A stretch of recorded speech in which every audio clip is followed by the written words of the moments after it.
So, the first video I watched, the anthropological introduction to YouTube, I was introduced to a lot that YouTube has to offer.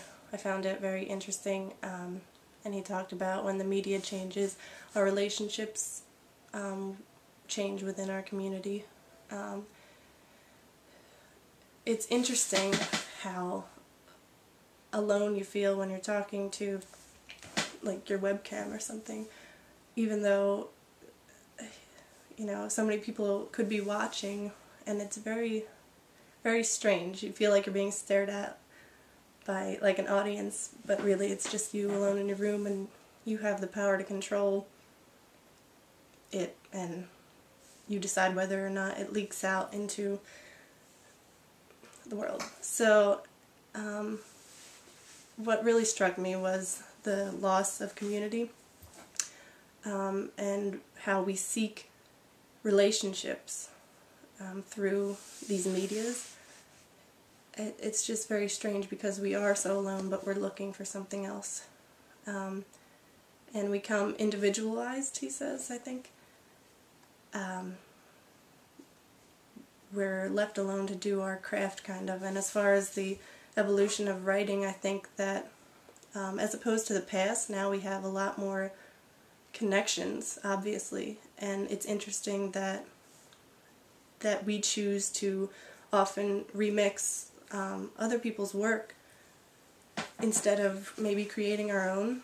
Like and a lot of artists, like rap artists or whatever, use other people's work, and especially in the music industry, I think there's a lot of sharing going on, and movies too, like art in general, I suppose, definitely more influential. That doesn't really make sense. There's a lot of influence going on, and we have lots more to choose from. I think in the past, writers, I guess I'll focus on, didn't have all these connections and all this media, so they really were left alone to develop their own craft and ideas and things. And it's interesting how we feed off of each other. I think it has its negative aspects, but I think there are many more pros to the situation.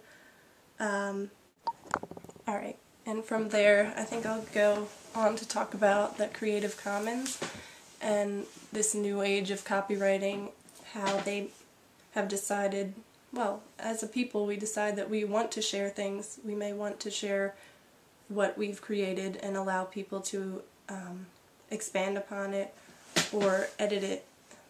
I think as a writer, if I were a writer, which I hope to be someday, you know, I would feel very vulnerable sending my things out there and having people manipulate it any way they want, as any artist I think would feel. And it's very interesting that people choose just throw it out there and say, hey, you can rip this apart or expand upon it any way you want. But in another sense, I think that's always been the way with art. People take it and interpret it any way they choose. But I think Creative Commons is a really great idea. I think it's the beginning of some kind of revolution